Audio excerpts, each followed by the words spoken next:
park with this car. Signal has to be turned on 100 meters before we get to the car. And then we create a decent gap to at least allow the car to be able to open its door. And then make sure when you stop, your mirrors are aligned with his mirror like this. Both mirrors are aligned. And remember to leave a gap that allows the car to open its door. If the gap is too tight, the examiner may use that against you or flag it. If the gap is also too wide, it's not good enough. Keep just a decent gap to allow the car to open its door. Now we are about to reverse. So first thing, the gear is changed.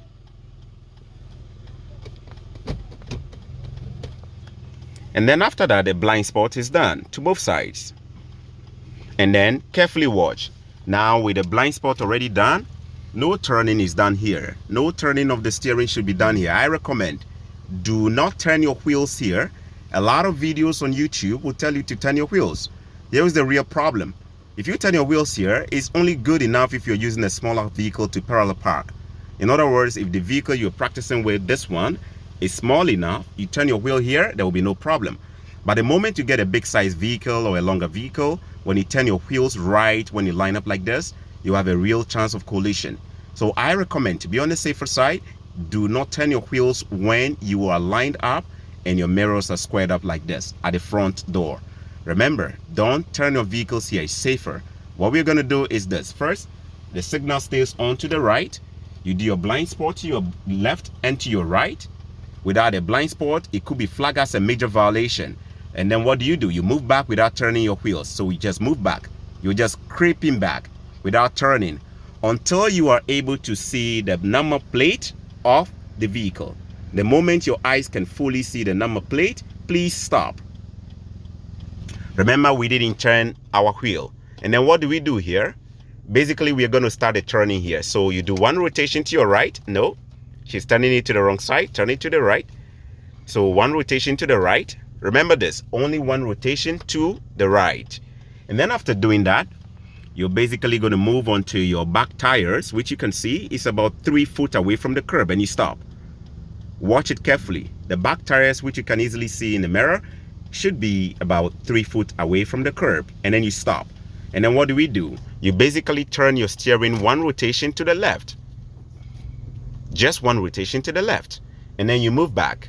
And as you move back until your tire in the right mirror is about half foot away from the curb. I'm going to zoom for you to see. Move back until your tire is about half foot away from the curb. And then you turn your wheels all the way to the left. I'm going to take this back again. To make sure when you're moving back, remember, keep your steering straight. Keep your wheels straight. And then move back until you can see that the tire is about literally half foot away from the curb. Do not keep a 1 foot gap. It's going to be bigger at the end of the day. So just half foot. What happens with a half foot is that eventually it's going to open up and double up into a 1 foot distance. All right. And then basically what you do at the end is you turn your steering all the way to the left hand side. And you can see that half foot eventually opens into a 1 foot gap. And then what do? Nicely, you straighten your wheels by doing a 1.5 turn, or basically a half turn and a 1. And then you can just move slightly to see if your car is straight. And then basically you just move forward and you create a good distance where you have enough space to get out without needing to reverse. And then you make sure you're also not too far from the car. And basically from here, what do? You park your vehicle by pushing the gear into parking mode. And then you activate your parking brake or your handbrake or your button for parking. And then you tell the examiner you're done. I'm going to take the steps one more time. When you're parallel parking, the examiner is going to choose a vehicle which has parked on the right hand side of the curb.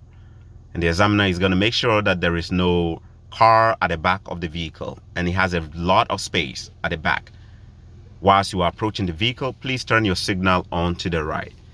The essence of this is to help vehicles approaching from behind you or at the back of you to notice or to see you trying to park, so they are going to stay away from you. Without your signal, other cars from behind will not know you're trying to parallel park. And whilst you're approaching the vehicle, drop down your speed and make sure that you create or you leave enough gap to allow the vehicle we are trying to parallel park with to be able to open his front door. And make sure your vehicle is also straight.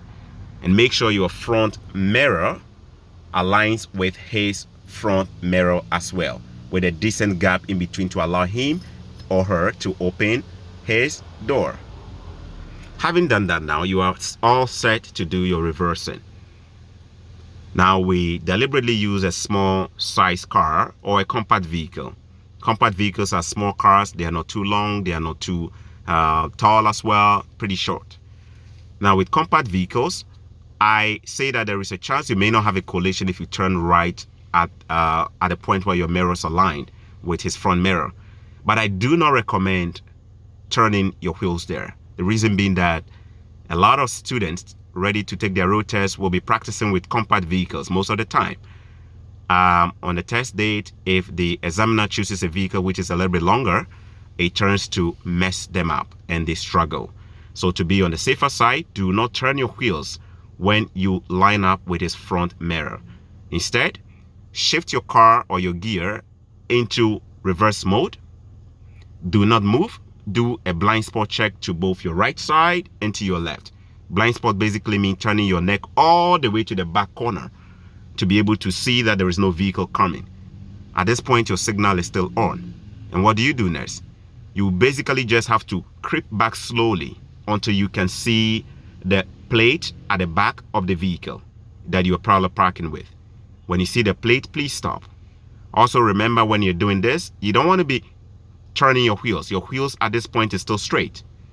And then when you get to the point where you can see the plate and you stop, we are all set to make our first turn. Basically what you do is that you are going to be turning the steering one rotation to the right. She's going to practice that for us. Please turn your steering one rotation to the right. She's doing it to the left for some reason. She's supposed to do it to the right. So we're going to start from the middle. Go back to the middle. So please turn your wheels one rotation to the right. Beautiful. In order to be on the safer side, keep your eye on your airbag. You will notice the airbag writing is displayed the normal way in front of us. So when you do your turning, you want to make sure you see that airbag just go up and come down to the same place, to your right hand side. That is one rotation. And after doing your one rotation, what you basically end up doing next, at this time you are not moving, you just stop. And then you just basically move until your back tire, which you can easily see in your mirrors, your right mirror, you're making sure it's about 3.5 to 4 foot distance, right? You're basically making sure that you have about 3.5 to 4 feet distance away from the curb, and then you stop. And then what do you do next? When you stop, you're basically going to do the opposite of the wheel that we turned to the other side. The first wheel was one rotation to the right. The second one is going to be one rotation to the left, whilst we've stopped at a 3 to 4 foot distance away from the curb. Yes, the reason for stopping at this distance is to reduce the sharpness of the steering when we are getting closer to the curb. And then when you do the one rotation back to your left hand side, you basically will now move back with a straight steering to have a just small space enough to fit a boot, about half the size of a boot, at the back of the tire and the curb. And then you stop.